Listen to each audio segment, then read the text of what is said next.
नमस्कार, बहुत स्वागत है आप सभी का। आप देख रहे हैं न्यूज़ 18 की महा कवरेज। लगातार आपको और तस्वीर हम दिखा रहे हैं। 7 बजे से वोटिंग शुरू हो चुकी है और छठे चरण का रण लगातार जारी है। छठे चरण की वोटिंग हो रही है। उत्तर प्रदेश की बात करें तो श्रावस्ती में बूथ नंबर 152 पर ईवीएम खराब हुई है। सबसे लेटेस्ट अपडेट जो इस वक्त आ रही है वो सबसे पहले आपको बता देते हैं, जहां पर ईवीएम खराब हुई है। और इस बीच 2024 में मुकाबला किस किस प्रत्याशी के बीच है वो भी आपकी स्क्रीन पर आ गया है।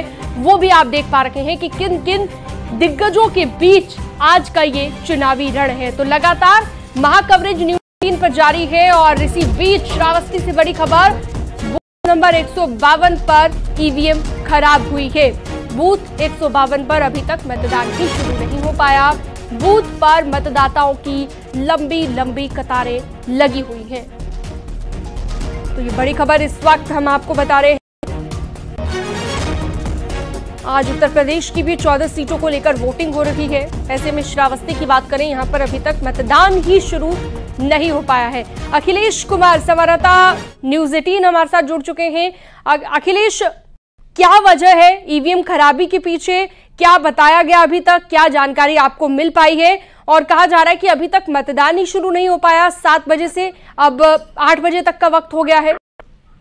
देखिए, मतदान शुरू हुए 1 घंटा हो गया है, लेकिन जब मतदान का शुरुआती दौर होता है तो ईवीएम की कनेक्टिविटी बहुत सारी चीजें होती हैं। तो श्रावस्ती के कुछ बूथों पे जो ऐसी स्थिति रही है जहाँ पे 7:10 या 15 हो चुका था और मतदान शुरू नहीं हुआ था। हालांकि अभी तो अपडेट ये है 1 घंटा हो चुका है तो अब मतदान शुरू हो चुका है। लेकिन ये चूंकि मामला रहता है कि जब मतदान शुरू होता है तो ईवीएम की कनेक्टिविटी, वीवीपैट की कनेक्टिविटी, जिसकी वजह से मतदान जो है रुका था और लेट हुआ था। कुछ मतदाता भी पुलिस वालों से बहसबाजी कर रहे थे कि भाई हम लोग सुबह ही आ गए, मतदान क्यों नहीं हुआ।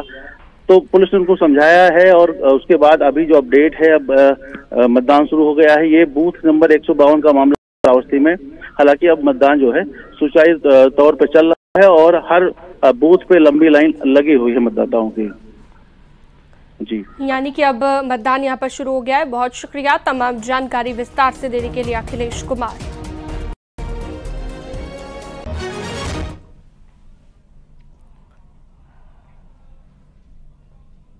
और चलिए इसी के साथ एक और बड़ी खबर, प्रतापगढ़ से बूथ नंबर 303 पर भी ईवीएम खराब हुए। सदर के सोनबरसा पर ईवीएम आई है। भोलियापुर बूथ पर भी ईवीएम खराब हुई है। बूथ संख्या 251 रामनगर में भी ईवीएम खराब हुई है। ईवीएम खराब खबर सामने आई है। रोहित ज्यादा जानकारी के लिए हमारे सहयोगी हमारे ऑनलाइन पर जुड़ गए हैं। रोहित, लगातार हम देख रहे हैं अलग अलग जगहों से ईवीएम खराबी की खबरें सामने आ रही है। वहां पर भी ईवीएम खराब हुई है। भोलियापुर बूथ पर अभी क्या स्थिति है? क्या मतदान शुरू हो पाया? कि 7 बजे में जो है मतदान शुरू हो गया है और 18,37,000 मतदाता प्रतापगढ़ में है। वो सभी जो है वोट देने के लिए अपने बूथों पे पहुंच रहे हैं। वहीं प्रशासन की तरफ से ये दावा किया गया था कि जो भी निर्वाचन को लेकर व्यवस्थाएं वो चाक चौबंद कर ली गई हैं और किसी प्रकार की कोई भी समस्या नहीं आने पाएगी। लेकिन देखा यह जा रहा है कि प्रतापगढ़ में आधा दर्जन से अधिक बूथों के ईवीएम जो है खराब हो गए हैं। मतदाता वोट देने के लिए पहुंचे हैं, काफी उनको परेशानी उठानी पड़, क्योंकि गर्मी प्रतापगढ़ में अधिक है, धूप हो गई है और लोग सुबह ही अपने बूथों पर पहुंचकर मतदान जो है करना चाहते थे, गर्मी से बचना चाहते थे। तो लिहाजा ऐसा देखा जा रहा है कि रानीगंज के जाजापुर जो कि बूथ संख्या 256 है, वहां का ईवीएम खराब हुआ है। हरपाल मऊ रानीगंज का ईवीएम खराब हुआ है और भोलियापुर का ईवीएम खराब हुआ है। तो कहीं ना कहीं बूथ संख्या 313 कोहड़ौर का ईवीएम खराब हुआ। तो कहा ऐसा जा रहा है कि आधा दर्जन से अधिक जो बूथ हैं वहां के ईवीएम जो है वो नहीं चल रहे हैं। वहां पर मतदान प्रभावित हुआ है, मतदान अभी रुका हुआ है और जो वहां के वोटर हैं कहीं ना कहीं इस बात को लेकर परेशान है कि जो धूप से बचने के लिए वो घर सुबह ही निकल के वोट देने के लिए आए थे, लेकिन अभी भी वो बूथ के आसपास ही हैं और अभी तक वोट नहीं दे पाए हैं और अभी तक ऐसी जगहों पे ईवीएम ठीक होने की सूचना भी नहीं आई है। तो कहीं ना कहीं जो मतदाता है वो पूरी तरीके से परेशान है और गर्मी को लेकर खासा जो है परेशान दिखाई पड़ा। रोहित, क्या कोई प्रशासनिक अधिकारी मौके पर पहुंचा है और क्या कहना है बूथ पर मौजूद मतदाता कर्मियों का? उनका क्या कहना है? कब तक ईवीएम ठीक करा ली जाएगी? जी, अफसरों से बात हुई थी तो उनका लगातार कहना था कि सुबह का वक्त है और कई बूथों पर जो है मॉक पोलिंग के बाद जो है वो ऐसी समस्याएं जो है आ जाती हैं। तमाम सारे अफसरों को जो है मौके पे भेजा जा रहा है। यहाँ पर ईवीएम खराब होने की सूचना है, वहाँ पे जो है टेक्निकल टीम को रवाना किया गया है और उसके साथ ही जो लोकल स्तर पे वहाँ पे सेक्टर मजिस्ट्रेट हैं और अफसर जो भी निर्वाचन की ड्यूटी में लगी हैं वो वहाँ पे पहुंच रहे हैं और जल्द से जल्द जो है ईवीएम को ठीक किया जाएगा और जो मतदान की व्यवस्था सुचारू रूप से है उसको जो है बहाल करा दी जाएगी। लेकिन आधे घंटे से अधिक बीत गए हैं, तमाम सारे बूथों पे ईवीएम खराब है लेकिन अभी तक सही नहीं हो पाए हैं। ठीक, बहुत शुक्रिया विस्तार से जानकारी देने के लिए आपका रोहित कुमार।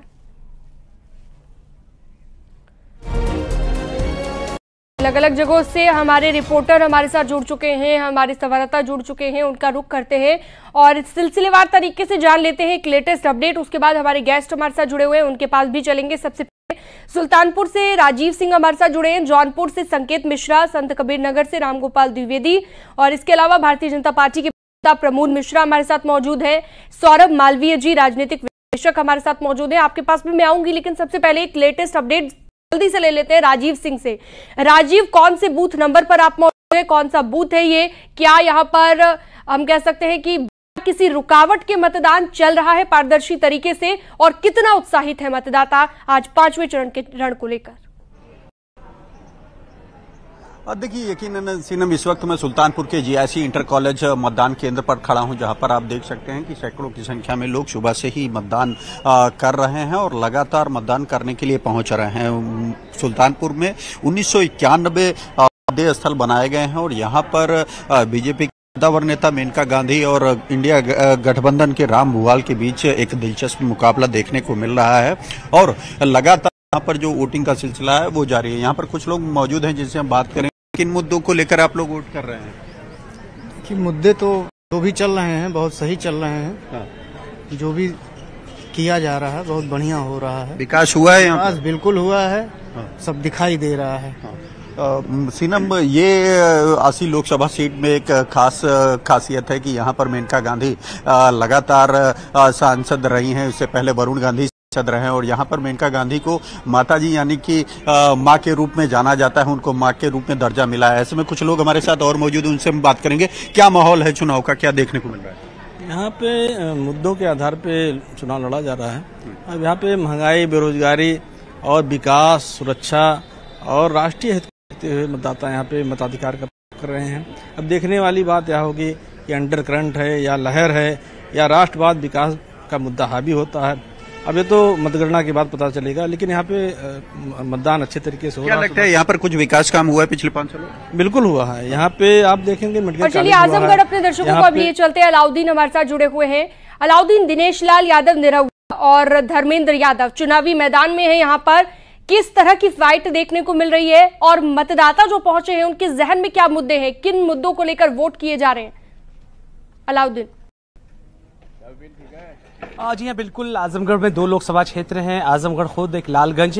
और सबसे पहले तो तस्वीरें मैं शिवली कॉलेज से दिखाना चाहूंगा, जहां पर लंबी लाइनें इस बात को बता रही हैं कि आजमगढ़ के लोकतंत्र के प्रति बिल्कुल जागरूक हैं।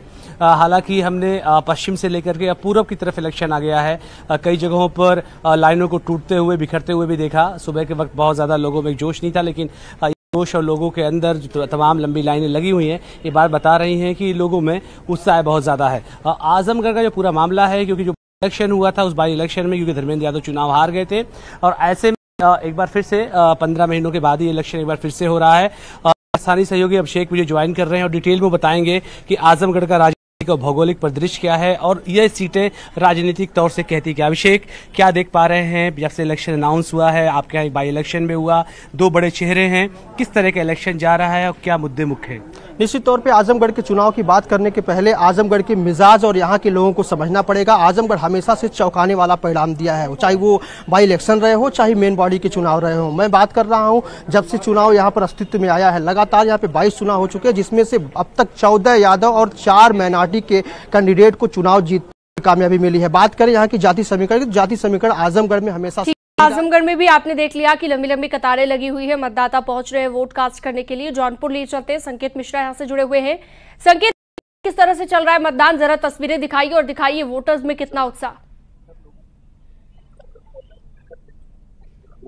हॉट सीट है। यहाँ से कृपा शंकर सिंह जो कि भारतीय जनता पार्टी से प्रत्याशी हैं और लोकतंत्र के इस महापर्व में अगर देखा जाए तो सभी भागीदारी करने के लिए यहाँ पर जुटे हुए हैं। ये प्राथमिक विद्यालय सादापुर का बूथ है और जौनपुर लोकसभा क्षेत्र आता है और महिलाओं की पंक्ति भी आप देख सकते हैं। हर उम्र के लोग यहाँ पर मौजूद हैं, महिलाएं हैं यहाँ पर बड़ी संख्या में और जो पुरुष हैं वो भी यहाँ पर मौजूद हैं।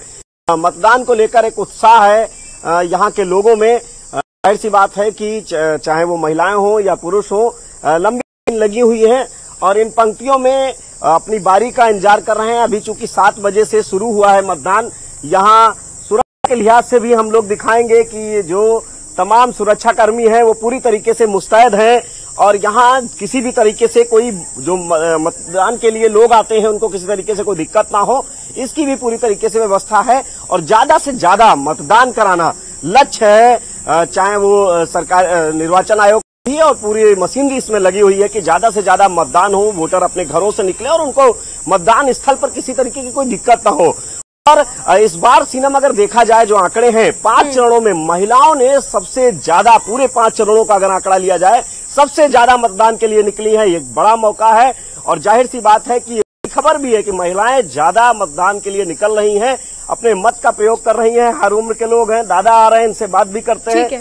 दादा, मतदान कर दिया है? वोट डाल दिया? पड़ गया? अच्छा। तो देखिए बुजुर्ग भी पहुंच रहे हैं, एक तरीके की मिसाल यहाँ पर पेश कर रहे हैं। जो लोग गर्मी की वजह से घरों से नहीं निकल पा रहे हैं उनके लिए ये तस्वीर काफी थी। चलिए आगे बढ़ते हैं और हमारे एक और सहयोगी रामगोपाल द्विवेदी के पास चलते हैं। संत कबीर नगर से हमारे साथ जुड़े हुए हैं। रामगोपाल, जरा दिखाइए वहां की भी तस्वीर, किस तरह का वोटर्स में और क्या क्या मुद्दे हैं उनके ध्यान में। बिल्कुल, इस वक्त मैं संत कबीर नगर के खलीलाबाद के एक प्राथमिक विद्यालय पे खड़ा हूं और यहाँ पे सुबह जो 7 बजे के पहले ही लाइन लग गई थी और जो मतदाता थे वो 7 बजे के पहले ही यहाँ पे लाइनों में लग गए थे। चूँकि इस वक्त भीषण गर्मी पड़ रही है, तापमान 42 से 45 डिग्री के बीच रह रही है, तो इसलिए मतदाता अपने घरों से बाहर निकल आए थे और यहाँ पे जो पुलिस फोर्स के जवान हैं, सुरक्षा व्यवस्था यहाँ पे चाक चौबंद है। चूँकि खलीलाबाद जो है संत कबीर नगर लोकसभा सीट में आती है और संत कबीर नगर लोकसभा सीट पे जो भारतीय पार्टी के सहयोगी हैं निषाद पार्टी, संजय निषाद, उनकी प्रवीण निषाद भाजपा के ही सिंबल पे चुनाव लड़ रहे हैं, तो इसलिए यहाँ पे भारतीय जनता पार्टी के साथ साथ और रामगोपाल तस्वीरें ये बता रही है काफी लंबी कतार यहाँ पर लग गई है मतदान केंद्र पर और इतनी लंबी कतारें हैं। आप देखिए सुबह सवेरे लोगों ने प्रायोरिटी, अपनी प्राथमिकता जो है वो वोट करने को चुना है, अपने अधिकार इस्तेमाल करने को चुना है। तो कह सकते हैं कि काफी उत्साहित है मतदाता। शरद त्रिपाठी भी जुड़े हुए हैं हमारे साथ डुमरियागंज से, उनके पास भी चलते हैं। शरद, जरा दिखाइए डुमरियागंज के कौन से मतदान केंद्र पर आप मौजूद हैं, क्या तस्वीर है वहां पर, क्योंकि हम देख रहे हैं कई जगहों पर सुबह सवेरे 8 बजे का वक्त है, तो सबसे पहले लोग उठकर नाश्ता पानी करने से पहले वोट देने के लिए पहुंच रहे हैं। जी बिल्कुल, मैं इस समय सिद्धार्थनगर जिले के तितरी प्रथम बूथ पर, यहाँ पर आप देख सकते हैं एक अच्छी खासी लंबी कतार है और सुबह जैसे जैसे तापमान बढ़ रहा है वैसे वैसे ही मतदान भी बढ़ता जा रहा है। यहाँ पे सुरक्षा व्यवस्था के लिहाज से काफी चाक चौबंद व्यवस्था की गई है। वैसे भी अगर देखा जाए तो सिद्धार्थनगर जिले में जो राजनीतिक पार्टियां हैं वो उसमें से भाजपा और सपा में सीधी लड़ाई दिखाई दे रही है।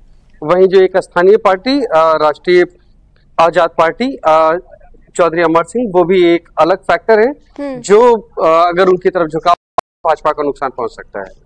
वहीं पे सिद्धार्थनगर जिले में जो पिंक बूथ है उसके लिए अलग व्यवस्था है, दिव्यांगों के लिए अलग व्यवस्था की गई है और जी।